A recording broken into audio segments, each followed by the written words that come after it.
Bom dia a todos. Estamos aqui para o segundo e último dia do PMO de janeiro de 22. Hoje a gente acabou de disponibilizar o deck preliminar da rodada do Decomp.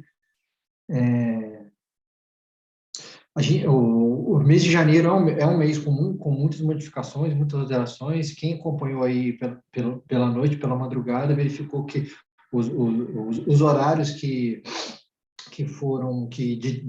divulgação e disponibilização foram mais estendidos do que o normal. Isso acontece geralmente no PMO de janeiro por conta das modificações, mas a tempo da reunião a gente tem tudo disponibilizado já, e agora falta apenas os documentos, relatórios, enfim, mas dentro do cronograma normal de disponibilização.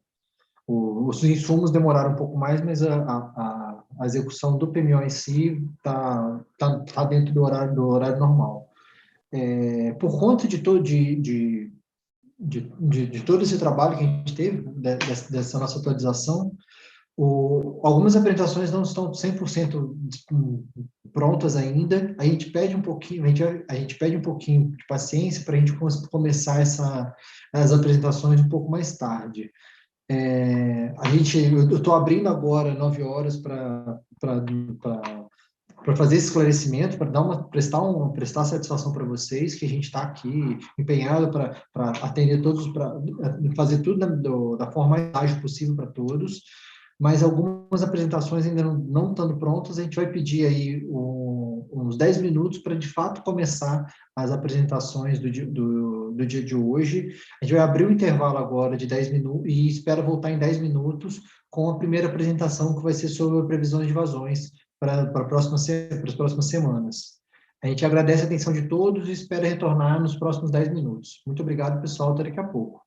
Bom dia a todos. Retornando aqui depois do nosso primeiro intervalo, por conta para a gente se preparar, para se organizar para começar essa reunião, a gente vai começar pela apresentação feita pela Gerência de Planejamento Energético, sobre as curvas referenciais de armazenamento para 2022. A gente vai apresentar a nota técnica que foi recentemente disponibilizada e vai apresentar como foram construídas essas curvas, quais foram as premissas, metodologia e os resultados. Eu vou chamar o gerente da gerência de planejamento, que é o Vitor Duarte. Por favor, Vitor. Bom dia, Tiago.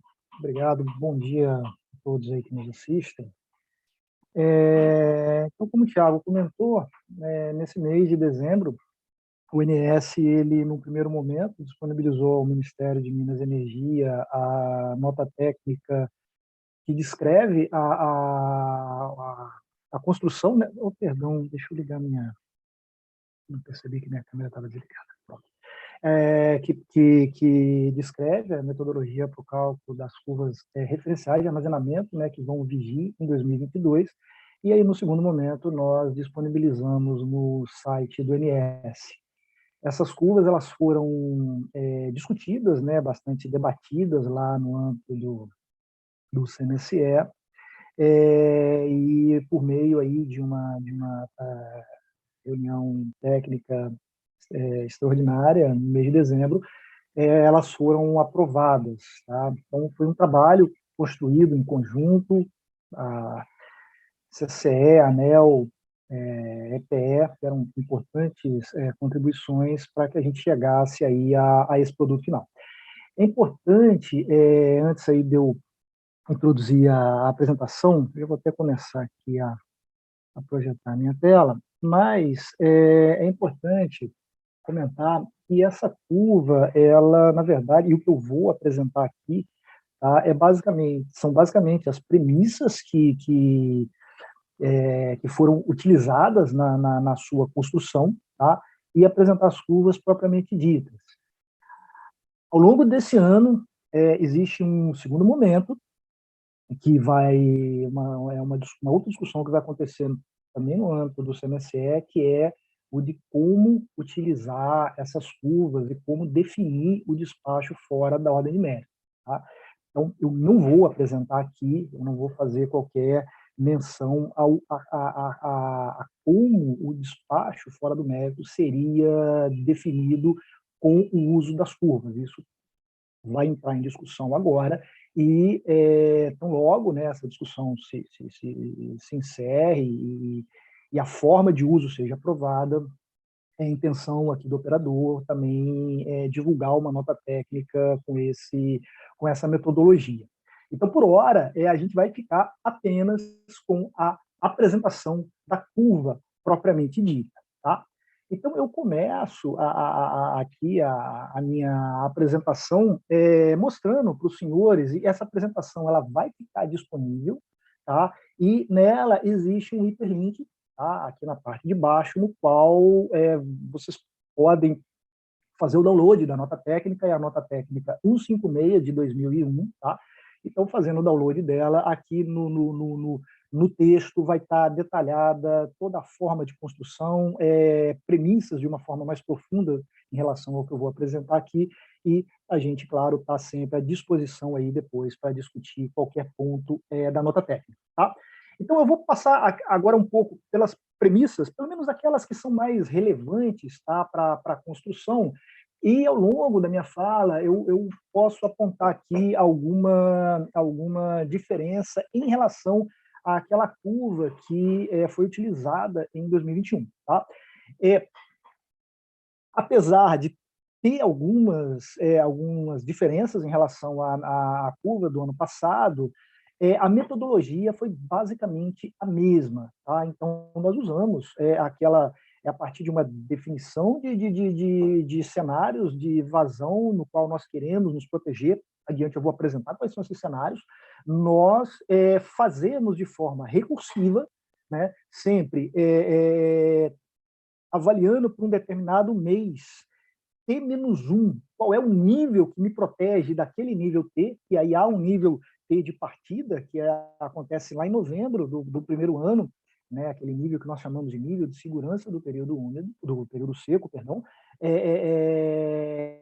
Então, nós fazemos essa conta de balanço para ver qual é o nível de proteção. Tá? Isso é feito de forma multivariada, como da mesma forma que foi feito no ano passado, olhando para todos os sistemas. E o Decomp, ele é a ferramenta de cálculo, né, a nossa ferramenta de apoio para fazer essa avaliação.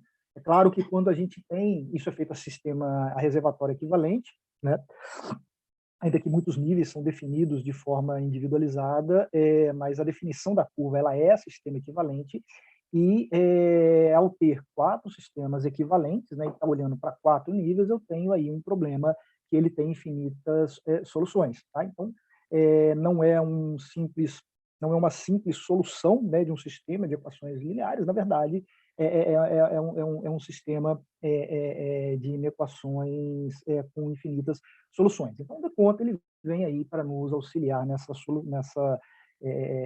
na parte matemática, na parte de cálculo. Tá? Bom, tudo isso que eu estou falando está muito bem detalhado aí nesse documento, tá? Que eu, novamente, deixo aqui para os senhores como referência. Então, voltando aqui às premissas, o primeiro ponto que eu quero destacar, e isso sim é diferente do ano passado, dessa vez nós trabalhamos com uma curva anual. Né? Quando nós definimos a CRF 2021, no início do ano passado, na verdade, no início desse ano, na verdade, nós fizemos uma construção de uma curva bianual, mas que só o primeiro ano, né, efetivamente estava sendo utilizado. Tá? Dessa vez, a gente trabalhou efetivamente com uma curva anual. Tá? E por que nós fizemos dessa forma? Tá? Principalmente pelo fato de, ao trabalharmos com os 2 anos, ficou muito evidente que o comportamento dessa curva, mesmo num cenário bastante crítico que nós utilizamos, vocês vão ver aqui adiante, tá? Ele configurou aí uma curva com características anuais. Tá? Então, o segundo ano, na prática, não fez muita diferença. Além disso, não foi muito trivial a escolha de um biênio crítico. Eu acho que quando eu apresentar o cenário de vazão, isso vai ficar mais claro para os senhores. Tá? Então, nós optamos por tudo isso que eu falei, pela construção de uma curva anual. Tá? Uma outra novidade que nós consideramos, e essa, na verdade, uma novidade de plataforma natural, né? Porque ela trata das restrições hidráulicas, né, das restrições que afetam as usinas hidrelétricas. E aí nós consideramos, aqui eu destaco as principais delas, tá? Nós consideramos todas os condicionantes, tá, que nós conhecíamos, né, aquele momento. Lembrando, essa curva ela foi finalizada no final de novembro deste ano. Tá? Então, eu destaco aqui, por exemplo, lá para o São Francisco, foi considerado o plano de contingência da ANA até abril de 2022, e após isso, né, todas as diretrizes definidas ali na Resolução 2081, aquela resolução que trata, né, da operação do São Francisco. O plano de contingência da ANA, ele aparece novamente na definição ali do Paraná. Deixa eu botar uma contadorzinha aqui. Tá? Ela aparece novamente ali nas usinas do Paraná, elas aparecem ali na Bacia do Grande, do Paranaíba. Tá? No caso particular de Jupiá e Porto Primavera, a consideração que foi feita em termos de defluência foram essas que estão apresentadas. Então, nós consideramos, né, para os meses de dezembro, janeiro, fevereiro, vazões de 3.300, 3.900, primeiro valor Safra Jupiá, o segundo a Porto Primavera. Em março, 2.600 para Jupiá, 3.600 para Porto Primavera. Esses valores, na verdade, né, são a transição para o período seguinte, que é 2.300 e 2.900. Pode me questionar, esses valores eles podem ser diferentes do que eventualmente a gente considera no PMO? Sim, pode. Isso aqui, de novo, é o que nós tínhamos à época que a curva foi feita. Tá? É claro que algumas questões foram alteradas durante o mês de novembro. Por um exemplo, a questão aqui que aparece no bullet de baixo da hidrovia Tietê-Paraná. Então, nesse caso, o que foi considerado na construção dessa curva foi o mínimo para navegabilidade da hidrovia, ou seja, nós consideramos ali Ilha Solteira operando na cota 325. Essa foi a premissa para a construção da curva. Tá? Naquele momento, o protocolo, né, de compromisso ainda não estava formalizado. Tá? Em termos de hidrograma de Belo Monte, foi considerado o hidrograma B. Tá? Tocantins contou aí com tudo que trata a resolução 70, tá? Então, principalmente ali Serra da Mesa, tá? Então, ela respeita a resolução 70 da ANA, de 2021, tá? E foi considerado aí a curva de depressionamento de Tucuruí vigente nesse ano. Tá? Lembrando, a curva de Tucuruí, ela acaba sendo calculada quando a usina deixa de verter, então, na prática, a curva de 2022, que vai vigir, né, no segundo semestre de 2022, ela efetivamente surgirá a partir aí, né, de junho, maio, junho, quando o vertimento deixa de acontecer. Então, nós consideramos aqui a curva de vigente desse ano. Tá? E aí aqui cabe um comentário, né? Porque o nível meta de final de novembro dessa curva de 15,8, ele foi um nível que foi considerado para a definição do nível de segurança do subsistema norte. Isso vai aparecer num slide mais adiante. Tá?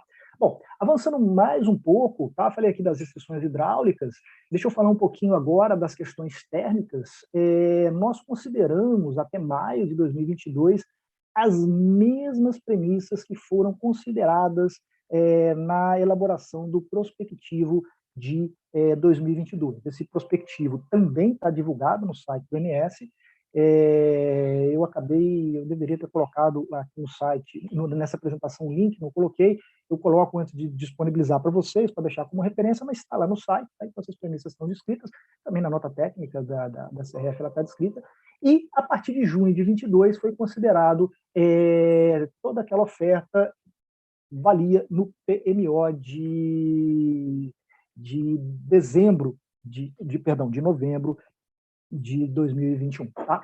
Então, essa foi a composição da disponibilidade térmica, sendo que nós também consideramos as ofertas do PCS a partir de maio. Tá? Isso aqui é importante destacar, porque como a nossa referência foi um PMO de novembro, tá? Então naquele PMO ainda não havia essa oferta, então nós consideramos essa oferta também para fazer essa disponibilidade térmica. Tá? E aí, para fazer, para estimar as três curvas, tá? Nós usamos como referência as usinas de Termorio e as usinas de Termomacaé. tá?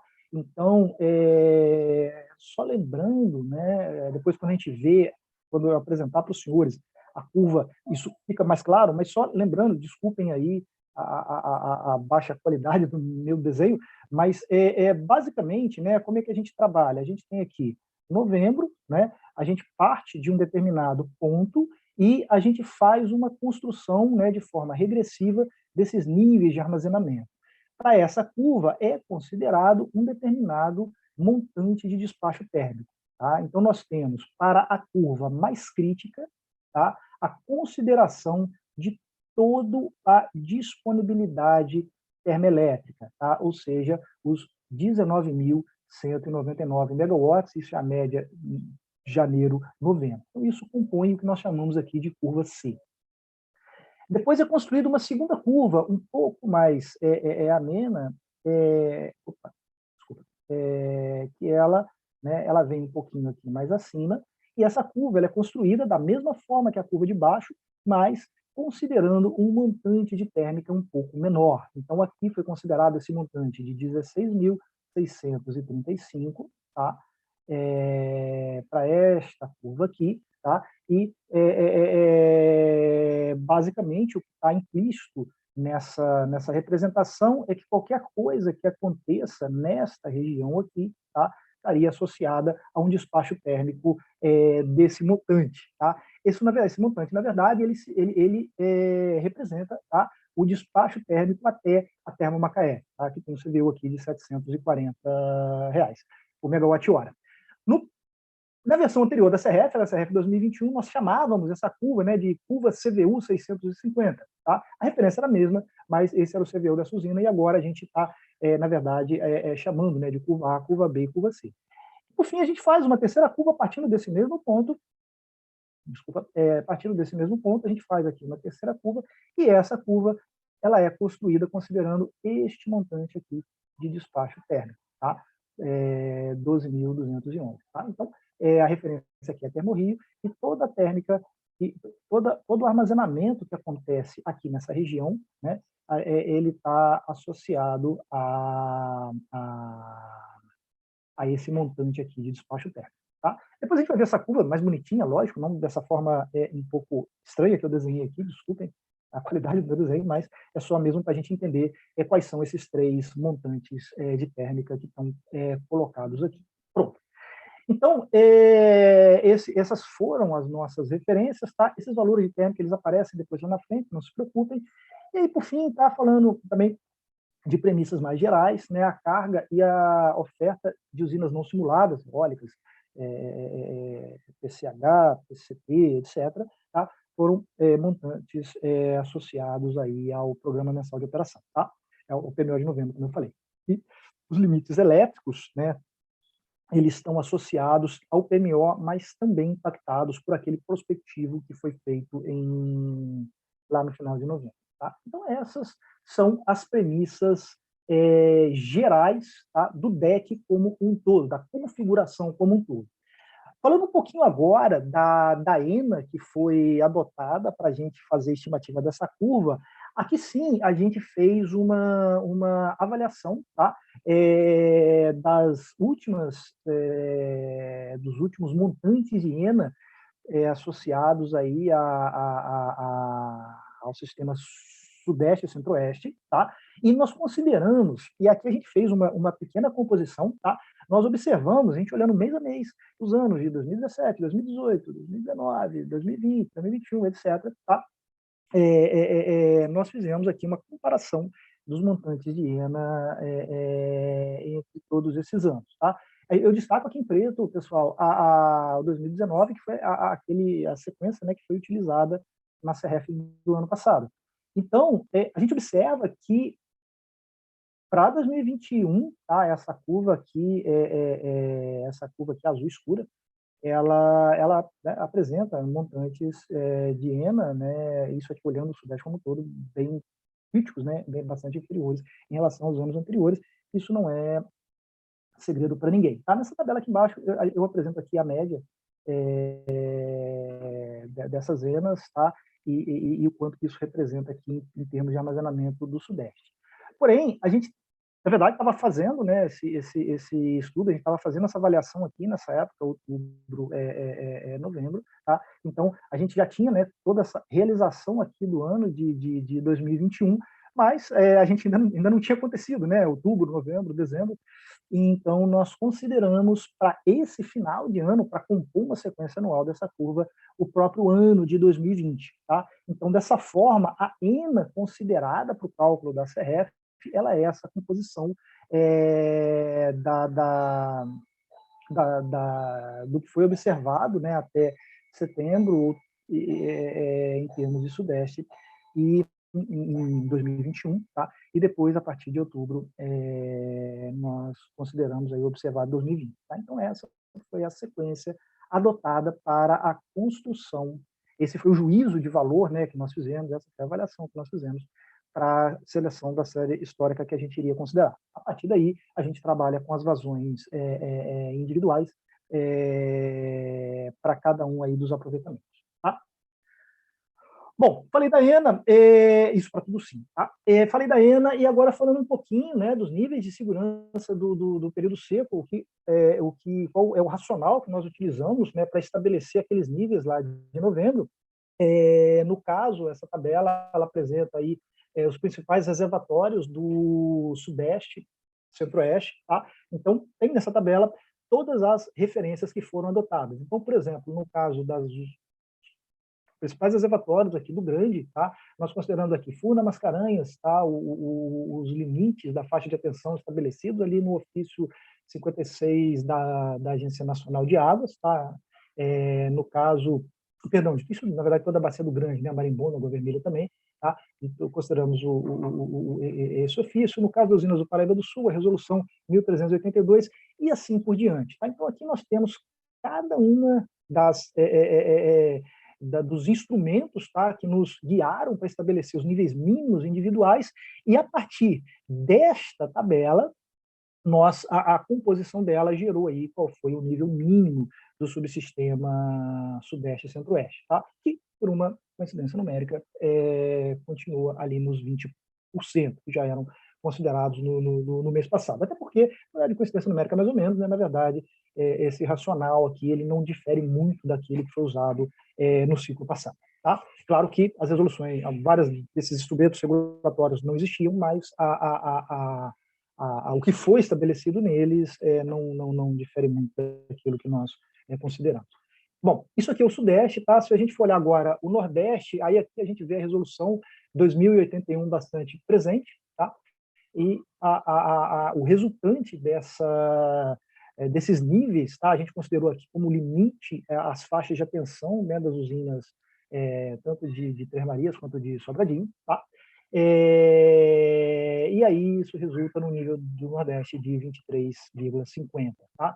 O Sul, esse a gente não fez nenhuma alteração, a gente continua usando como racional a nota técnica do MS 145 lá de 2018, tá? Que estabelecia para a Bacia do Uruguai o nível mínimo de 40%, Iguaçu 20%, Jacuí 30%, e fazendo aí uma média ponderada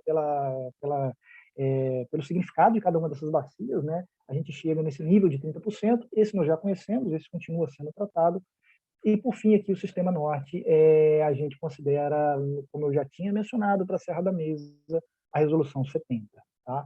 Então, a composição da Resolução 70 que estabelece esse nível de 20%, mas o nível da curva de Tucuruí, vigente esse ano, de 2021, lá para novembro, que é 15,8%, resulta aí em 20,70% para o norte.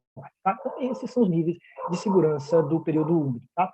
Já começando a caminhar um pouco aqui a minha apresentação para o final, apresento aqui agora as curvas resultantes. Tá? Vou apresentar para cada um dos sistemas e fazer aí uma comparação com o que era no ano passado. Tá? Então, começo aqui pelo Sudeste Centro-Oeste. Tá? Aqui são aquelas 3 curvas que eu tinha mencionado naquele meu desenho um tanto quanto disforme que eu tentei fazer no início da apresentação para justificar, para explicar aí os níveis de despacho térmico. Aqui sim eles estão bonitinhos, tá? Então cada uma das 3 curvas associadas aí a um determinado montante de despacho térmico, tá? Aqui são aqueles montantes que estavam no slide lá atrás. Então essa é a curva referencial para o subsistema Sudeste. Tá? Na verdade, as 3 curvas, né? A curva A, a curva B e a curva C. Se a gente for, então, parte aqui, tá, de 20%, tá, como a gente viu lá no slide anterior, tá, e chegando aqui em janeiro, tá, a esses níveis aqui que vocês observam. Bom, se eu fizer uma comparação dessa curva com o que estava vigindo no ano passado, e aí, na verdade, essa comparação que eu faço, ela é uma comparação com o ano de 22 da curva do ano passado, ou seja, no ano passado era uma curva bianual, 21, 22, tá? Então eu estou comparando o segmento 2022 da curva do ano passado com o que a gente acabou de calcular, tá? Então aqui eu tenho as curvas atuais que eu estou apresentando para vocês, estão aqui mostradas em linha contínua, tá? E as do ano passado em linhas pontilhadas, tá? Aquele comportamento que eu me referi, né, da gente sair de um nível e chegar ao mesmo nível, que aconteceu aqui, né, no ano passado, tá? Ele aconteceria se eu tivesse calculado essa mesma curva para 2023, compondo uma curva bianual. Por isso que no início da minha apresentação eu falei que nós optamos dessa vez por fazer uma curva anual, tá? Bom, então, se eu passar agora, avançando um pouquinho, eu mostrei aqui o Sudeste, tá? Se a gente for olhar o SIM, tá? A gente também estabelece uma curva para o SIM, né? O Sistema Interligado Nacional. Então, essas são as curvas que foram calculadas, tá? Claro, esses níveis são equivalentes, né? E aí a gente fazendo uma comparação também, né, em relação ao que estava no ano passado, lembrando de novo, as curvas contínuas são agora as que eu estou apresentando, as pontilhadas, as que vigiam no ano passado, tá? Então, aqui tem uma comparação, realmente são níveis aqui no período úmido, né, que agregam, que representam, né, uma segurança mais elevada em relação ao que nós tivemos no ano passado, tá? São montantes superiores. Para os demais subsistemas, a gente não trabalha com a lógica das 3 curvas. Tá? A gente tem, na verdade, apenas uma curva que ela deriva daquela curva de todo o despacho térmico. Tá? Então, no caso do Sul, essa curva ela fica flat ao longo de todo o horizonte. Vocês podem perguntar, mas, Vitor, como é que isso acontece? Né? Na verdade, são curvas que elas acabam ficando aqui, né, em níveis inferiores aos 30%, a gente considera como nível, né, como piso de construção, esse nível de 30%. Isso vale para todos os sistemas. Tá? No caso aqui da curva do Nordeste, a curva resultante é essa que eu apresento aqui aos senhores, e, por fim, a curva do Norte, tá? Representada aqui nesse slide. Bom, com isso eu encerro aqui a minha fala, eu fico à disposição, tá, aqui nessa sala, para que as perguntas elas sejam respondidas na sequência aí da volta, né, do segundo intervalo.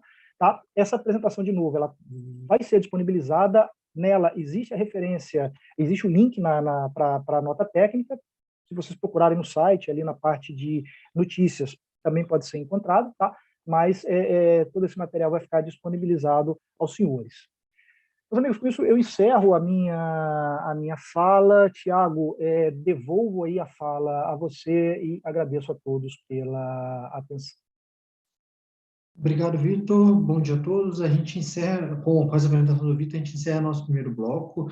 Na volta, a gente vai fazer um intervalo de 5 minutos. Na volta desse intervalo, a gente retorna com algumas perguntas que apareceram aqui no nosso chat e realiza a apresentação que estava prevista sobre as previsões de vazões para as próximas semanas, PMO. Muito obrigado, pessoal. Até daqui a pouco.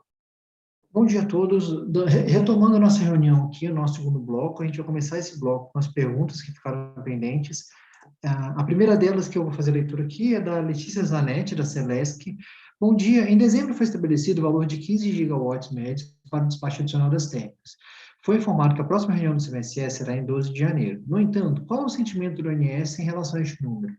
Deve ser menor em janeiro? Obrigado, feliz ano novo. Feliz ano novo para você também, Letícia. O que a gente pode te informar, Letícia, é que esses estudos ainda estão sendo preparados. A reunião do CMSE vai ser no dia 12, a gente tem uma reunião técnica, como todos sabem, no dia 7, ela ocorre às sextas-feiras, e a gente não tem sentimento nenhum, não, Letícia. Esses estudos ainda estão sendo preparados ainda, a gente não tem resultado deles, só depois dos resultados desses estudos que a gente vai ter algum sentimento, sim. Muito obrigado pela pergunta. A seguinte é do Álvaro França. Prezados, bom dia. Tentei acesso ontem ao relatório de limites de intercâmbio do PEN 2022 e 2026. Ontem, e notei que não tinha acesso a esse processo. Solicitei acesso mesmo através da central de atendimento do INS e a resposta que tive foi que o processo que disponibiliza esse arquivo só é aberto a agentes de geração. Outros agentes do mercado não podem ter acesso a essa informação. Acredito que esse relatório deveria ser aberto a todos. Obrigado. Álvaro, obrigado pela informação. A gente acusa que o recebimento via central de atendimento do seu pedido também, ele está sendo tratado lá pela central e, de fato, a gente vai trabalhar aqui para garantir esse acesso a todos. A gente nunca tinha recebido nenhuma reclamação de dificuldade em acesso a esse relatório, mas seu pedido está sendo tratado aqui pela central e tão logo, o mais breve possível ele será atendido, ele já tá sendo tratado. Obrigado, Álvaro. A Thiago, seguinte... Oi, Vitor, quer complementar? desculpa, cara, você me permite só um comentário adicional sobre isso? Uhum. Álvaro, a gente vai entender melhor essa resposta em relação a restrições a comercializadores, tá? Nos parece um pouco estranho isso, e só deixa claro a todos que não há esse tipo de restrição ao acesso aí ao material que nós disponibilizamos, tá? Então, os comercializadores, eles têm deveriam ter o mesmo direito aí de acessar, tá, todo o conteúdo disponível. Então, a gente vai entender internamente o que aconteceu, para, como o Thiago falou, tomar as devidas, dar os devidos encaminhamentos. Obrigado, Vitor. Acho que agora o Álvaro está bem esclarecido para ele a questão aí, a gente vai tratar isso direitinho. A seguinte é do Leandro Nassif, da Copel. Bom dia a todos. O que impede de se utilizarem as curvas referenciais como restrições dos modelos? Em tese, eles, entendi que era elas, né? Não, desculpa, o modelo. Eles as respeitariam com o menor custo esperado. Olha, Leandro, esse tratamento ele envolve questões metodológicas e pelo regramento, isso aí deve ser tratado pela CEPAMP. A CEPAMP é que teria competência para avaliar a consideração dessas curvas nos modelos computacionais. Isso aí, de fato, vai caber à CEPAMP que vai avaliar isso da melhor forma possível. A gente anota isso e reforça para vocês também, na medida do possível, contribuir com a CEPAMP para que ela possa trazer esses aprimoramentos e enviar essa sugestão lá para a CEPAMP também. Obrigado, Leandro. Agora eu vou fazer a leitura de mais duas perguntinhas. A primeira é do Márcio Blutti, da Copel GIT. Bom dia. Pergunta para o Vitor. Em 2020 e 2022, ao analisarmos o nível do reservatório de Tucuruí sobre eventos críticos de afluência, parece que o ONS busca evitar reservatórios abaixo do nível que desliga o segundo conjunto de máquinas. Não seria o caso de construir essa curva considerando o reservatório mínimo de 30% para Tucuruí? Ou o nível que inicia o desligo do segundo conjunto de máquinas, desculpa, ou o nível que inicia o desligamento do segundo conjunto de máquinas? Por favor, Vitor, pode nos auxiliar aqui a responder a dúvida do Márcio? Claro, Thiago. E, Thiago, fica à vontade aí para me complementar. Bom dia, Márcio. Na verdade, o que acontece? Bom, antes de te responder, Márcio, deixa eu só fazer uma correção a uma fala minha. Quando eu apresentei os níveis de Tucuruí, eu disse que esses eram os níveis da curva vigente este ano, tá? Na verdade, a gente está em 2021. Na verdade, esses são os níveis vigentes da curva de 2020, tá? Então, nós não usamos a curva de 2021, porque essa curva de 2021 ela foi construída sob algumas condições muito específicas, dada a conjuntura que nós estamos vivendo. Nesse caso, em particular, deste ano, ela foi uma curva que ela visou o uso do reservatório para, principalmente, mitigar risco de atendimento de potência no final do ano, tá? Mas, na prática, a curva de Tucuruí ela é construída, né, olhando o compromisso entre você aproveitar o máximo o reservatório, tá? Mas tanto com o uso, né, da fase 2 ativa, mas também para evitar vertimentos lá na frente. O que eu quero dizer com isso, Márcio? Se a gente considerasse, cara, uma curva com nível mínimo de 30%, como você está sugerindo, né, na prática a gente estaria aguardando uma água em Tucuruí que necessariamente ia ser vertida logo em seguida, tá? Então, assim, não seria um uso muito interessante do reservatório, tá? Então, essa questão, né, da gente evitar o desligamento. Na verdade, o que a gente faz, tá, é uma solução de compromisso entre olhando o melhor momento, né, de haver esse desligamento para evitar vertimento lá na frente. Tá? Não sei se eu fui claro na resposta, Thiago, por favor, fica à vontade aí, cara, se tiver algum complemento. E, Márcio, se ficou alguma questão, fica à vontade aí, cara, para fazer uma réplica. Vitor, obrigado, tá ótimo. Acho que, acho que você foi bem esclarecedor. Eu acho que o Márcio vai estar bem atendido com a sua resposta sobre essa questão do nível lá de Tucuruí e a política que foi adotada agora em 2021, decorrente dessa crise hídrica. Obrigado, Márcio, novamente. Obrigado, Vitor. Dando sequência, eu vou recuperar uma pergunta de ontem, que era do Lucas Cousani, da Central Energia. Prezados, boa tarde. Poderiam repetir o que foi comentado sobre as sessões de Jupiá no modelo New Wave? Como será a consideração de Ilha Solteira e Três Irmãos no modelo New Wave? Será mantida a diferença na modelagem entre New Wave e Decomp? Desejo boas festas e um feliz ano novo a todos. Grato, Lucas. Obrigado, Lucas. Feliz ano novo para você também. Não sei se você está nos ouvindo agora, mas quem puder aí também comunica ao Lucas que a gente vai responder a pergunta dele agora. Se ele quiser depois, ele pode acompanhar pela gravação. Desculpa não poder te responder ontem, Lucas, porque a gente ainda estava tratando essa questão aqui. O deck saiu bem mais tarde, bem depois da reunião de ontem. Eu vou chamar o Paulo Gerson, que trabalhou nessa discussão, para ele poder responder a sua pergunta, Lucas. Por favor, Paulo Gerson. Bom dia, Thiago. Bom dia, Lucas. Agradeço a pergunta. Bom, as restrições de Jupiá, né, elas estão associadas à vazão mínima e máxima. Então, elas foram representadas nos arquivos MODIF e RE.DAT, respectivamente. E a forma de representação, né, ela segue a maneira que fazemos já há algum tempo para outras UHS, tá? É a mesma forma de representação. A questão de representação das FSARHs encaminhadas, se não me engano, foi terça-feira que essas FSARHs chegaram, para Ilha Solteira e Três Irmãos, ela foi realizada através do arquivo MODIF, né, porque trata-se de uma questão de cota, que a gente transforma no New Wave para volume, respeitando condicionantes relativos a dados físicos cadastrais dessas usinas, tá? Então, com isso, é possível sim que exista alguma diferença, né, no detalhamento entre New Wave e Decomp, por conta das características diferenciadas dos dois modelos.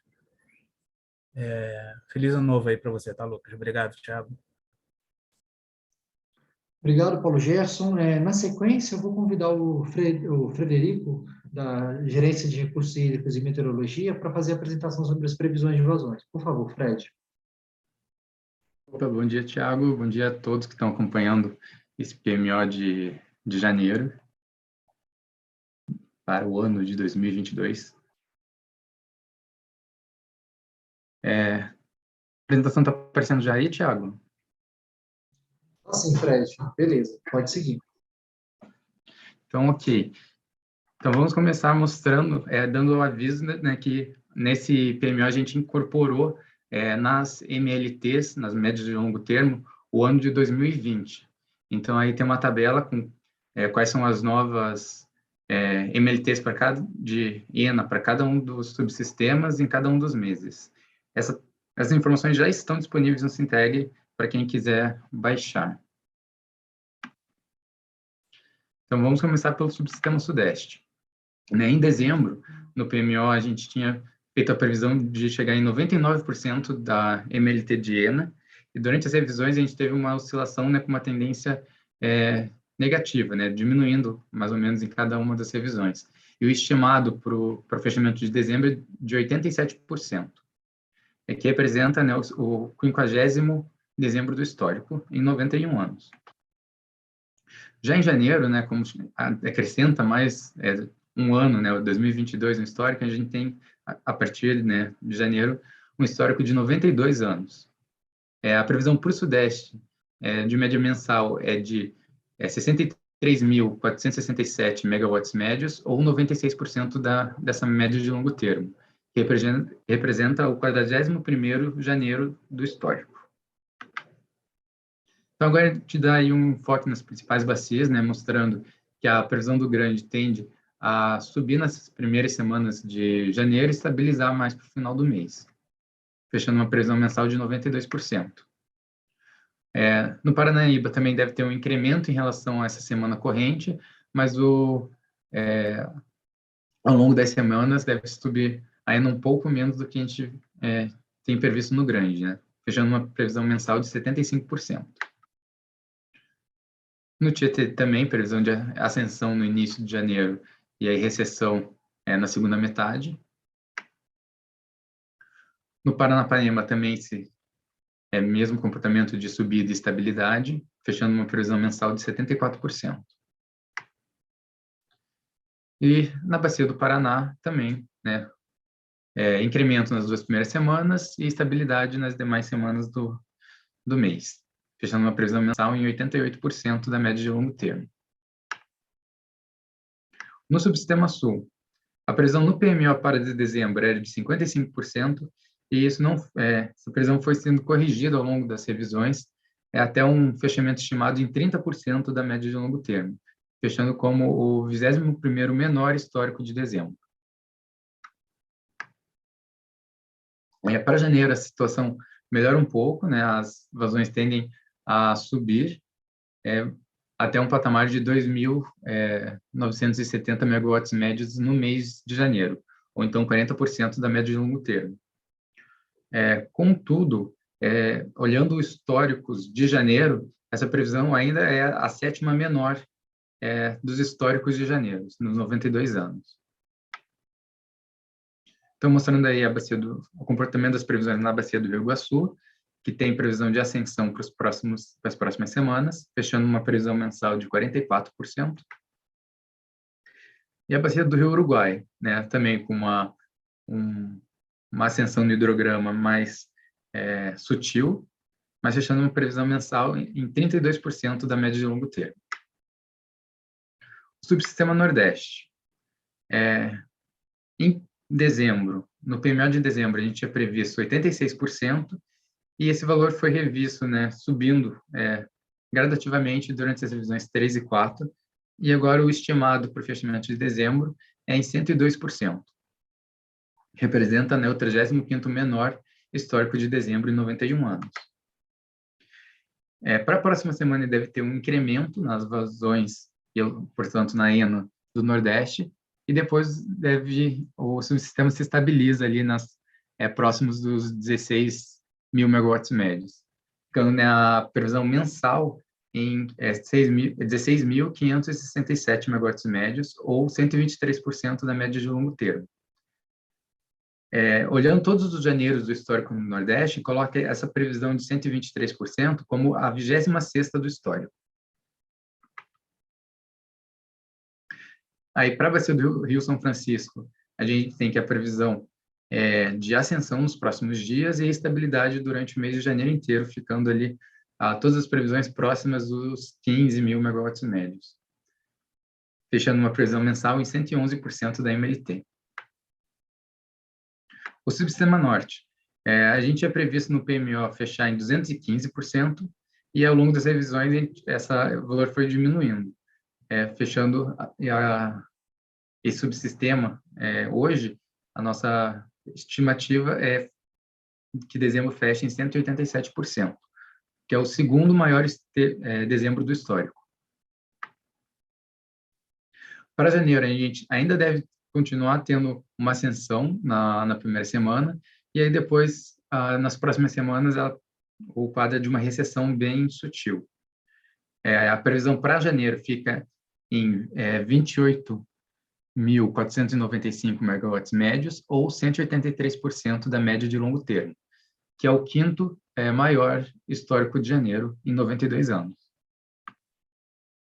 Então, a gente mostra aí o comportamento das previsões para a Bacia do Rio Tocantins, que deve subir nos próximos dias, e mais fechando a primeira previsão semanal acima, né, da previsão para essa semana, mas ao longo do mês essas vazões devem ir caindo, fechando uma previsão mensal em 159% da média de longo termo. Então, aqui agora a gente mostra um mapa mostrando um quadro geral de como deve ficar a previsão para todas as bacias do sistema interligado. Então, a gente consegue ver que, principalmente essas bacias do norte, né, o Tocantins, o Xingu, o Parnaíba no Nordeste, e alguns aqui no extremo Nordeste só, é que tem previsões acima da média de longo termo. O Madeira, o São Francisco, o Grande, o Tietê, o Paraná e o Paraíba do Sul, assim como algumas bacias menores, se encontram com previsão para o próximo mês em torno da média, e o Paranaíba, o Paranapanema e o Sul se encontram principalmente abaixo, né, de 80% da média de longo termo. Então, aqui a gente mostra, né, a evolução semanal das previsões em cada um desses subsistemas, né? O Sul tem uma ascensão, né, durante todo o mês de janeiro, né, começando em 25% e terminando em 57% na quinta semana. O Sudeste começa em 84%, chega a subir até um patamar de 102% na terceira semana, e depois cai para 98% na quinta semana. O Nordeste tem a previsão para a primeira semana em 141%, e ela vai caindo durante as próximas semanas até chegar no patamar de 108% no final do mês. E o Norte também começa com uma previsão mais alta, em 189%, e também vai caindo durante as semanas, chegando a cair mais da quarta para a quinta semana, fechando, né, o mês em 137% na quinta semana. Aí é uma análise de sensibilidade para essas previsões mensais de cada um dos subsistemas, né? O Sudeste, a gente tem uma previsão mensal média em 96%, podendo variar entre 70% e 122%. O Sul, o valor esperado é de 40%, o limite inferior em 25% e o superior em 55%. No Nordeste, a gente tem 123% de valor esperado, podendo variar entre 95% e 150%. E o Norte, com uma previsão de 183%, podendo ir para 150% no limite inferior e 212% no limite superior. Agora, falando sobre o cenário de vazão. Como a previsão semanal fica no mês de janeiro, a gente começa a abrir os cenários de vazão para fevereiro de 2022. São considerados 1.000 cenários gerados, que são agregados em 136 aberturas. Então, quando a gente olha aí o Sudeste, a gente consegue ver que a maior parte dos cenários acaba próximo à média ou um pouco abaixo da média, nessa faixa entre 70% e 90%. No Sul, a maioria dos cenários ainda se encontra abaixo da média. A gente vê que aí cerca de 70% dos cenários estão abaixo da média de longo termo, mas e o restante dos cenários estão igualmente distribuídos, nos demais patamares. No Nordeste, a gente vê também, a gente tem a maior parte dos cenários entre 70% e 90%, 35% dos cenários estão dentro dessa faixa, mas o restante dos cenários acompanha aí uma distribuição quase normal, aí, uma média ali nessa faixa de 70% a 90% da MLT. E o Norte, a maioria dos cenários, 66,5% dos cenários, estão bem acima da média de longo termo, nessa faixa de acima de 150%. E a gente tem baixíssimos cenários abaixo da média de longo termo. Então, Thiago, era isso que eu tinha para apresentar hoje. Desejo a todos que estão acompanhando um feliz ano novo. Estarei para responder eventuais dúvidas depois do intervalo. Obrigado.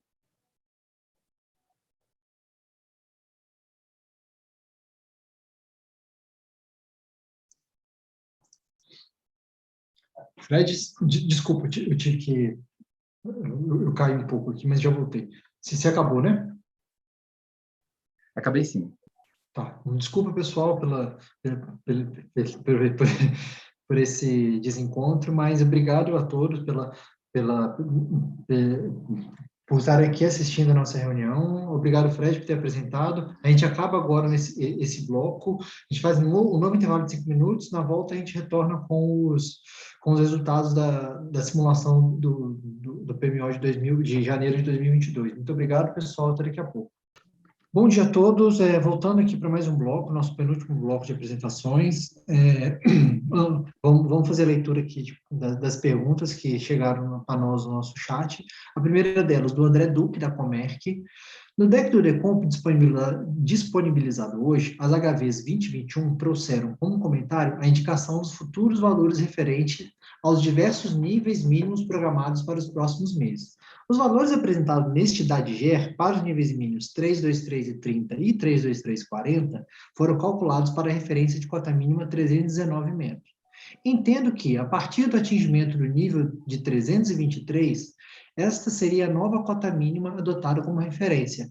Os valores de ambos HVs teriam que ser calculados com referência à cota mínima de 323 ao invés dos 319 utilizados, correto? Poderiam ajudar nesse entendimento? Obrigado.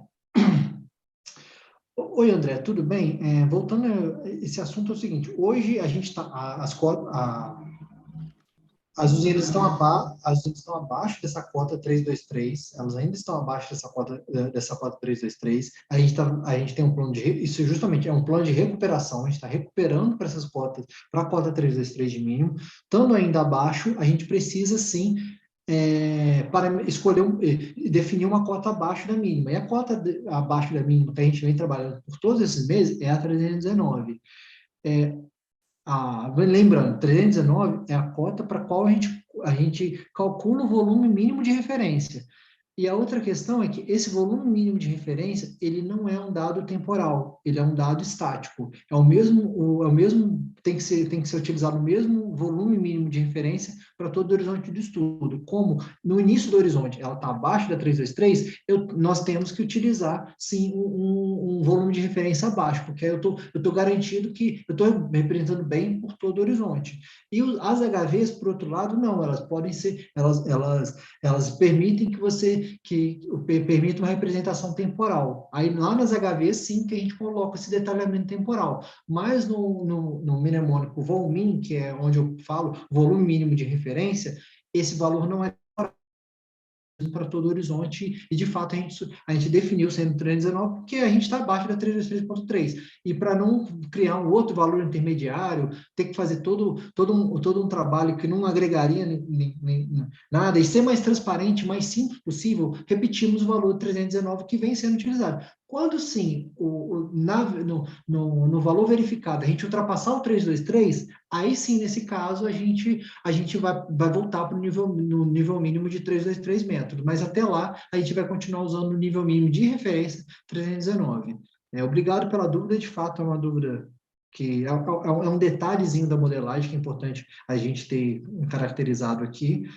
A seguinte pergunta é do Álvaro França, da Polo Energia. Prezado, bom dia. Olhei o produto ENAS, Energias Naturais Afluentes, no Sintegre, e o arquivo de MLTs que consta lá ainda é do ano passado. O novo arquivo de MLTs já foi publicado ou mudou de produto no Sintegre? Obrigado.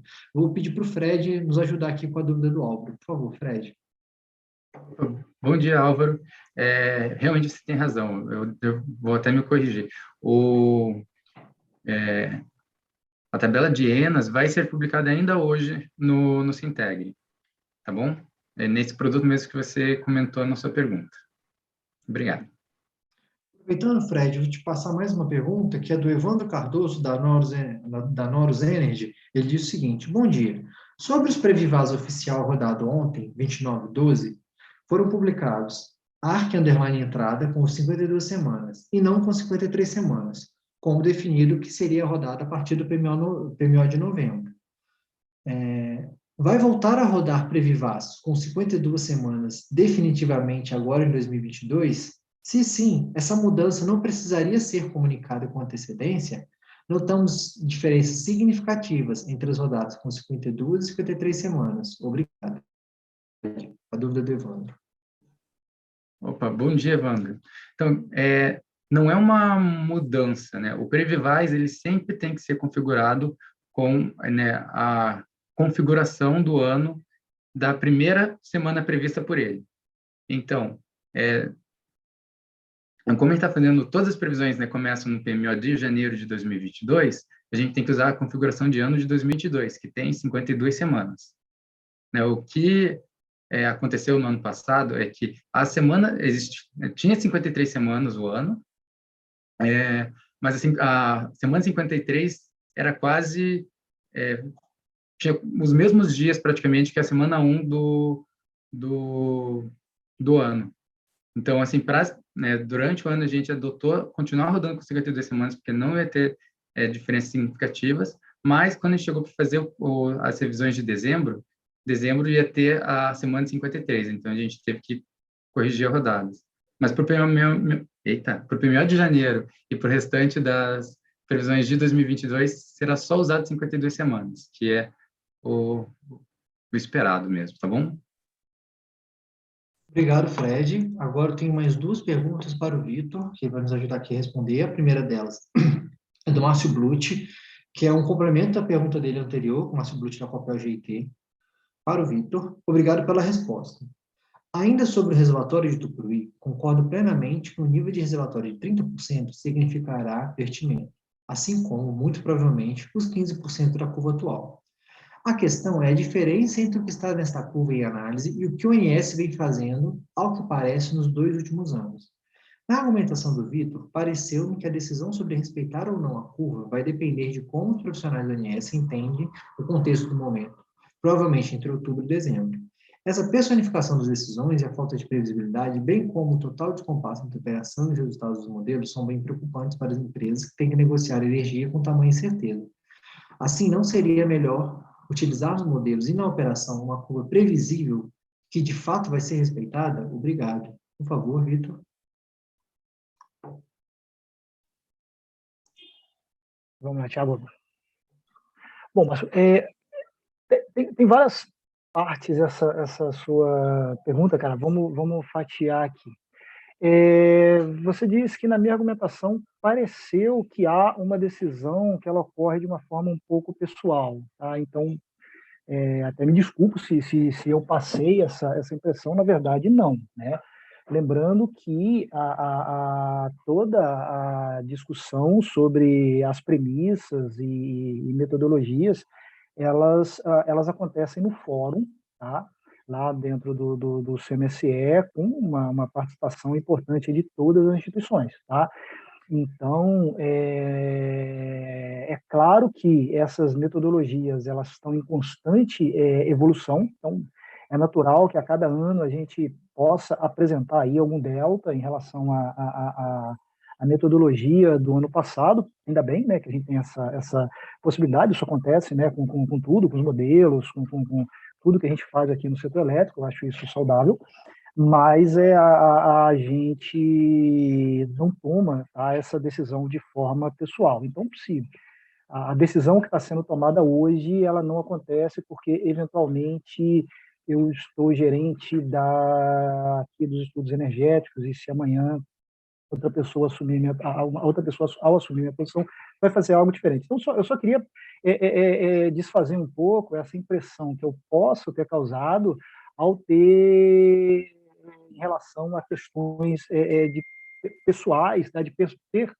personificação das decisões, tá, como você ficou com essa impressão. Tá? Isso eu estou falando de mim, mas isso não acontece em nenhum grau aqui do INS. Agora, é claro que, por outro lado, todas essas decisões, essas avaliações, ainda que feitas em conjunto, elas olham bastante para aquilo que está acontecendo no momento. Tá? Então, quando eu disse, né, que a opção por não usar a curva de Tucuruí desse ano, ela foi tomada, ela teve uma razão muito específica para isso. Né? A gente está vivendo uma condição bastante atípica, né, principalmente no final desse ano, e não faria muito sentido, né, do ponto de vista técnico, até estratégico mesmo, a gente considerar uma curva que foi construída olhando uma situação muito específica do final de 2021, tá, que é uma escassez de recursos muito grande, um possível comprometimento no atendimento da potência, que é o que nós vimos, né, principalmente agora no segundo semestre, e a curva de Tucuruí ela foi construída dessa vez com um foco muito grande nisso, tá? não ia fazer muito sentido a gente colocar essa curva num horizonte que a gente está mirando o final de 2022. Tá? Então, ao construir essa curva, buscando, claro, questões, olhando questões conjunturais, sim, tá? Mas de uma forma mais estruturada, tá? A gente não poderia imaginar, né, ou tentar supor que essa mesma condição vai se repetir em 2022 e a gente considerar essa curva. E, lá em 2022, é claro que, em acontecendo uma situação mais crítica, né, do que aquela que nós vislumbramos na construção da curva, medidas excepcionais vão ser naturalmente avaliadas mesmo. Tá? Então, isso não tem muito como a gente agir de outra forma, mas, de novo, ressaltando, de forma sempre estruturada com outras instituições, tá? E essas decisões não cabem ao operador. Tá? O ONS, sim, ele faz parte apenas, né, ele compõe nessa, ele tem uma cadeira nesses fóruns, né, mas não é o único decisor. Aí você coloca uma questão bem legal, cara, se não seria, né, a última frase, não seria melhor utilizar os modelos na operação, desculpa, não seria melhor utilizar nos modelos e na operação uma curva previsível que de fato vai ser respeitada? Sim, cara, sim, tá? E isso a gente busca, tá? Então, assim, a questão de deixar essas coisas transparentes, isso a gente isso está dentro das nossas preocupações, tá? Então, como eu falei, situações excepcionais podem acontecer, a decisão que a gente toma, ela é sempre sob incerteza, não só a decisão de operação, mas, né, tudo que a gente constrói, todos os modelos, eles são feitos olhando para essas questões. Situações excepcionais podem ser necessárias, mas a gente busca sempre o máximo de transparência, tá? Então, assim, se eventualmente, cara, isso ainda não está sendo plenamente atendido, é importante a gente manter, né, sempre esse diálogo aberto com vocês, e ele está aberto, tá? Vocês fiquem à vontade aí para se manifestar, para fazer proposições, para a gente contornar alguma coisa que ainda não esteja funcionando muito bem, tá? Mas, enfim, para fechar,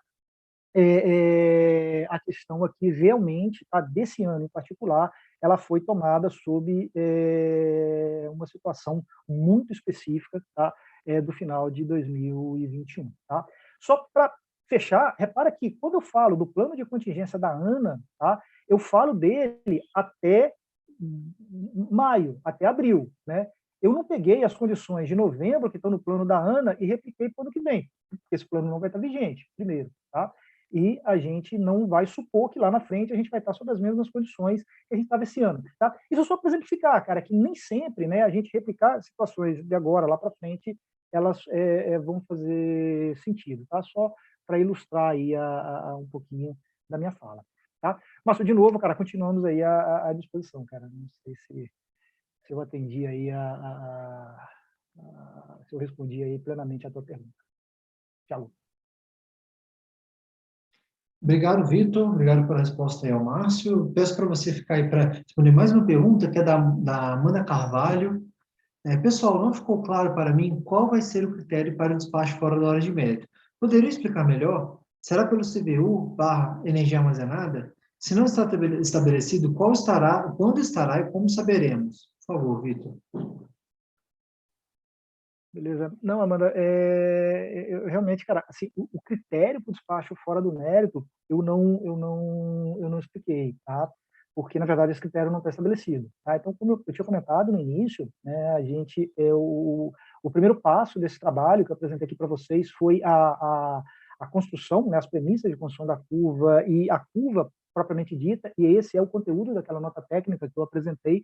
Só que as discussões do como isso vai ser utilizado, tá, elas ainda estão em curso. Tá? Então, os critérios, e claro, quando isso for estabelecido, aí realmente eu não sei lhe dizer quando ele vai estar e quando ele vai ser divulgado, eu realmente não tenho essa informação, mas a gente está trabalhando nisso. Tá?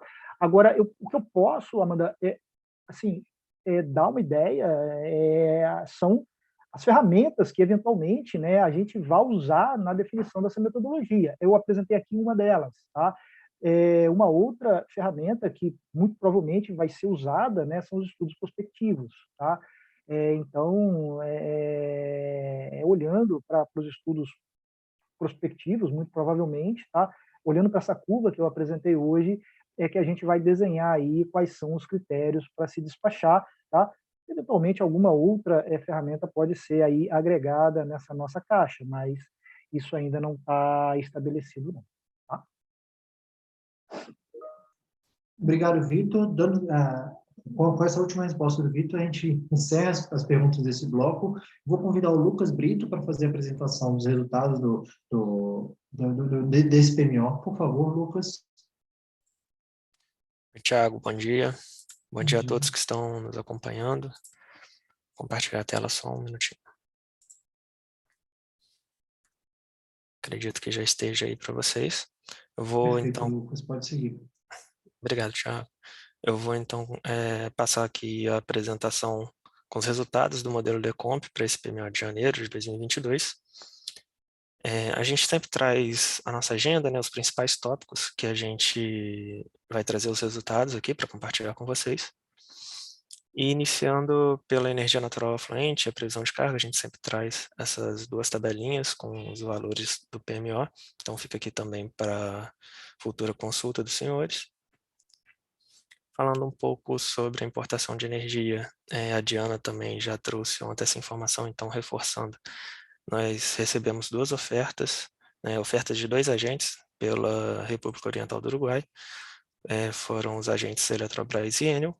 Cada um ofertou 5 blocos que totalizam 285 megawatts. Para a Eletrobras, a gente teve um CVU variando de R$ 558,18 até o CVU mais caro de R$ 1.895,59.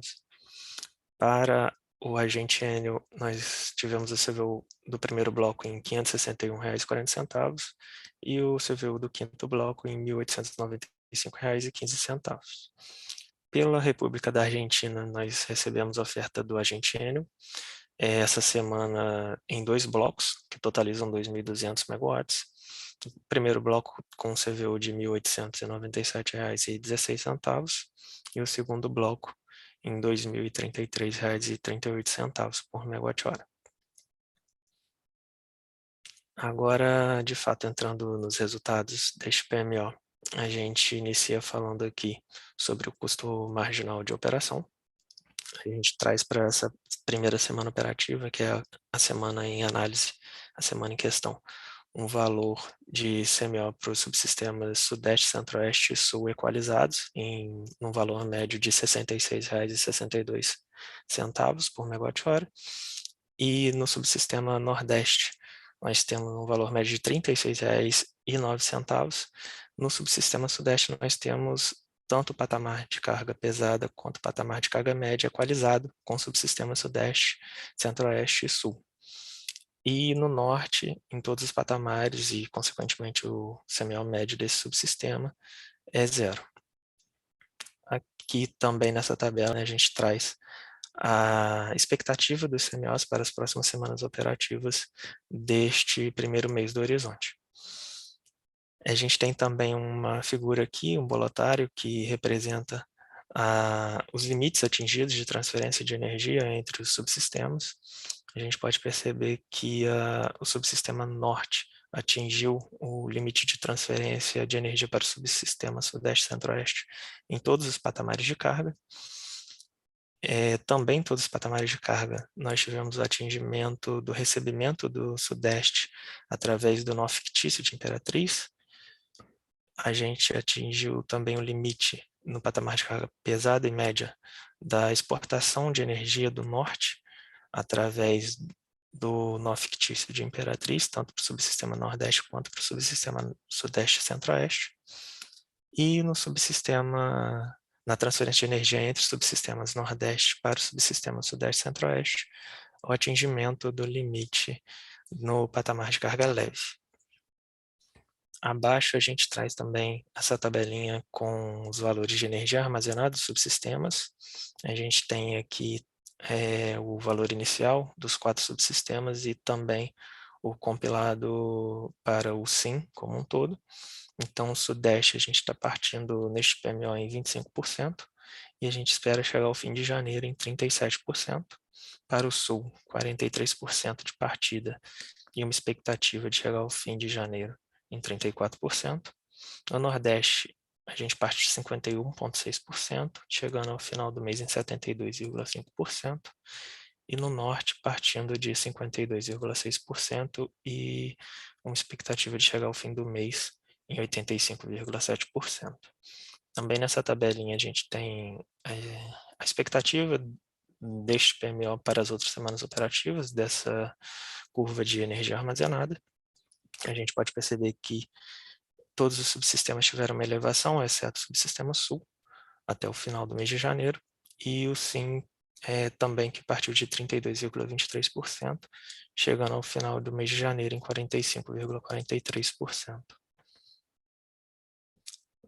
Entrando agora, falando um pouco agora, né, sobre o despacho térmico e as usinas térmicas como um todo, a gente traz primeiramente um gráfico para vocês que traduz o despacho indicado, um valor indicado de despacho térmico para a primeira semana operativa, esse valor total de 4.278 megawatts médios. Esse valor ele é contemplado apenas em geração através de restrição elétrica e inflexibilidade declarada pelos agentes. E, como vocês podem ver aqui também no gráfico, a gente não tem nenhum despacho por ordem de mérito para essa primeira semana operativa a partir do modelo Decomp, né? Lembrando que esse é um valor indicativo e que nesse valor também não está sendo contemplado a geração por garantia energética. De forma complementar também um pouco mais a informação, a gente traz essa tabelinha aqui abaixo, repetindo, né, esse valor da primeira semana operativa de geração térmica e também uma expectativa do ponto de vista desse PMO para a geração térmica no modelo Decomp para as outras semanas operativas do primeiro mês do horizonte. A gente traz também aqui nesse slide, né, um pouco mais aprofundada essa análise. Então, a gente tem o despacho térmico por modalidade, por patamar de carga, por usina, de todos os subsistemas, e a gente deixa aqui também para uma futura consulta dos senhores. Então, aqui é também a tabela para os subsistemas Nordeste e Norte. E, por fim, sobre as usinas AGNL, a gente, nesse PMO de janeiro, está despachando a semana que vai do dia 5 de março até o dia 11 de março de 2022.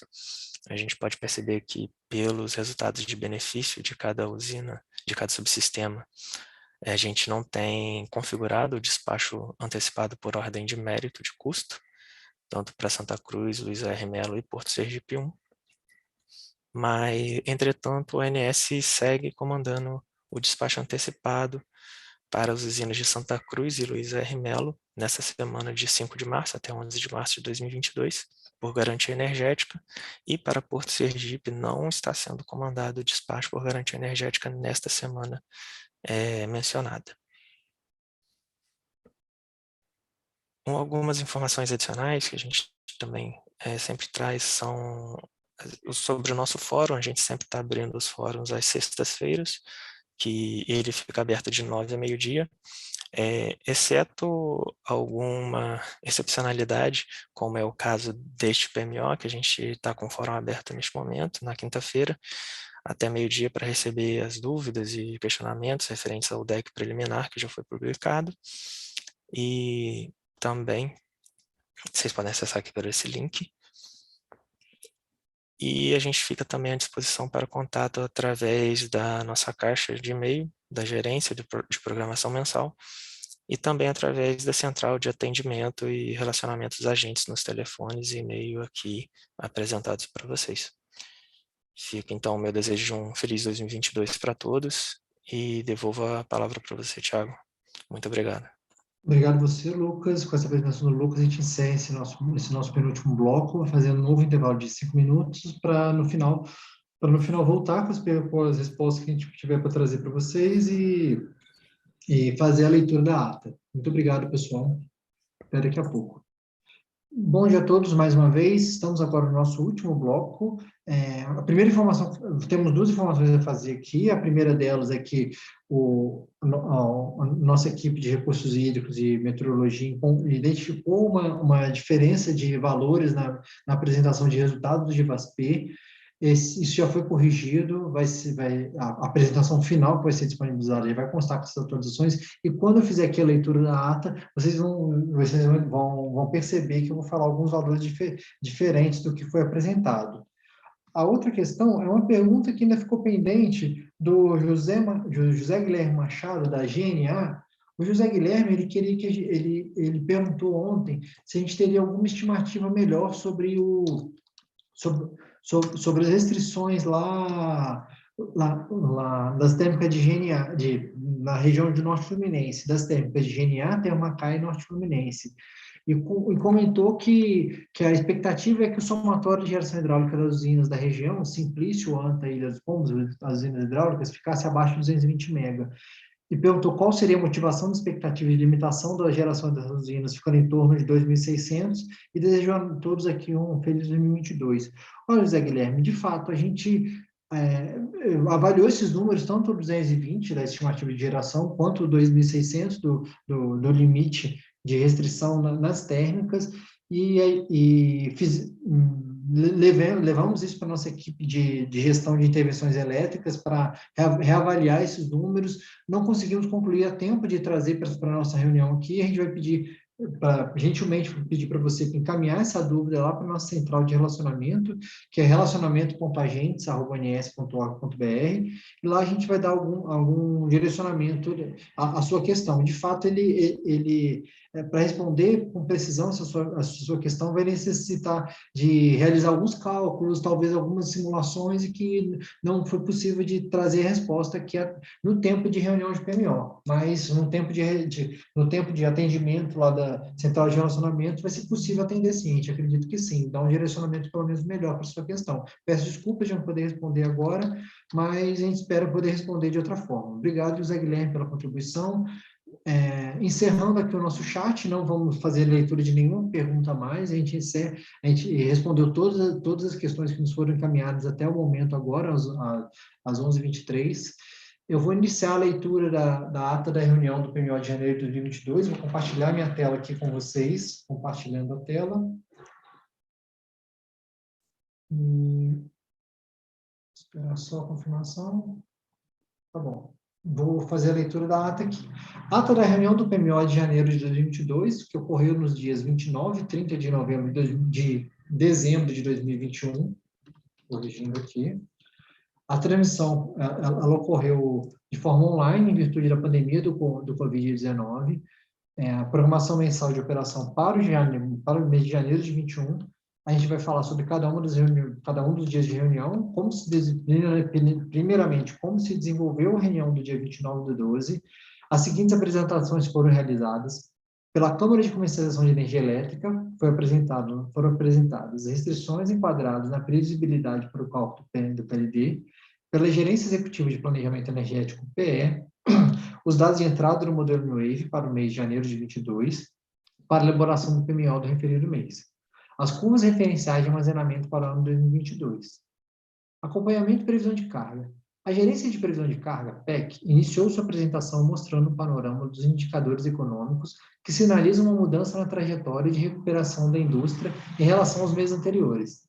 Além disso, foi destacado que o índice da confiança do setor de serviços, que vinha ocorrendo ao longo de 2021, parece perder força no final do ano. Em dezembro, o resultado negativo foi influenciado por uma ligeira piora na demanda no momento e diminuição das expectativas sobre os próximos meses.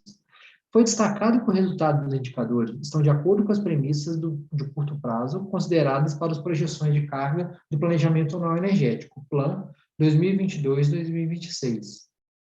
Em seguida, foi apresentado o acompanhamento da carga verificada ao longo dos 2 últimos anos.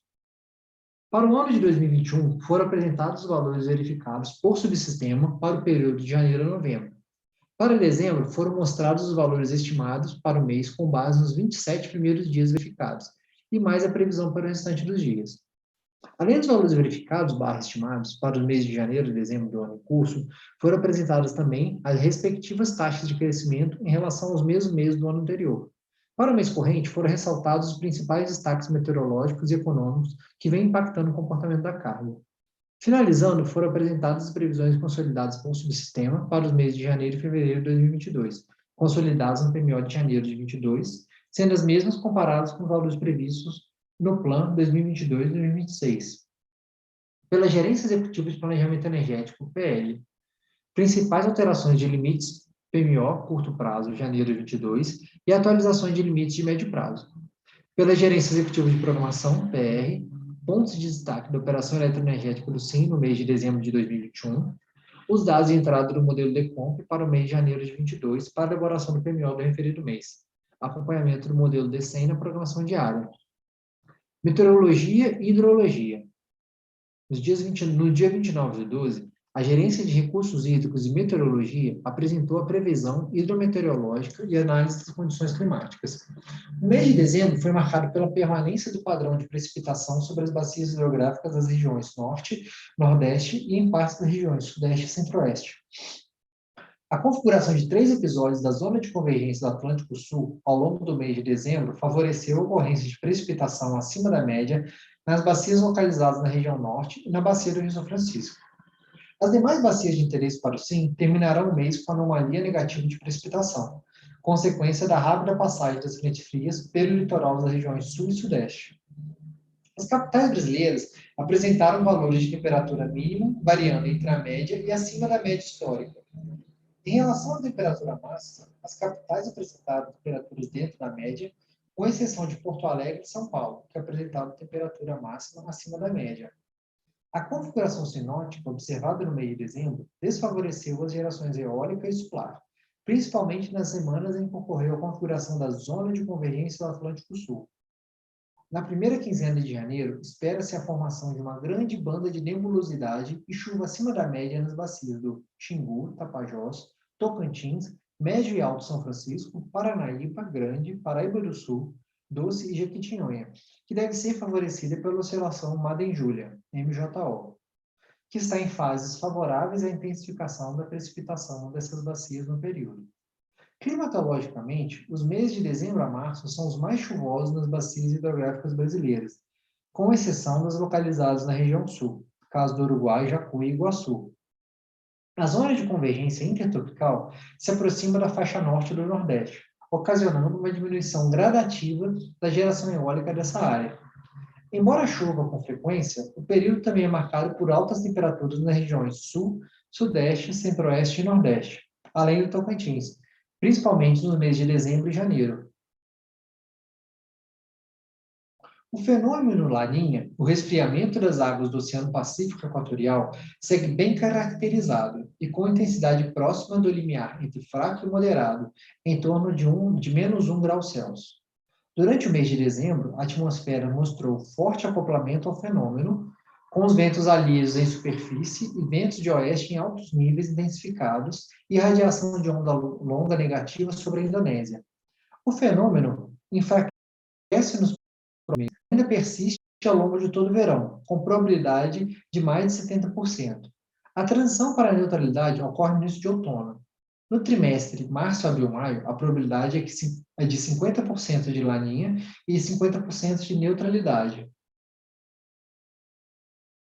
Dadas as condições climatológicas atuais e previstas, o indicativo para o próximo trimestre é de maior probabilidade de chuva abaixo da média na região sul.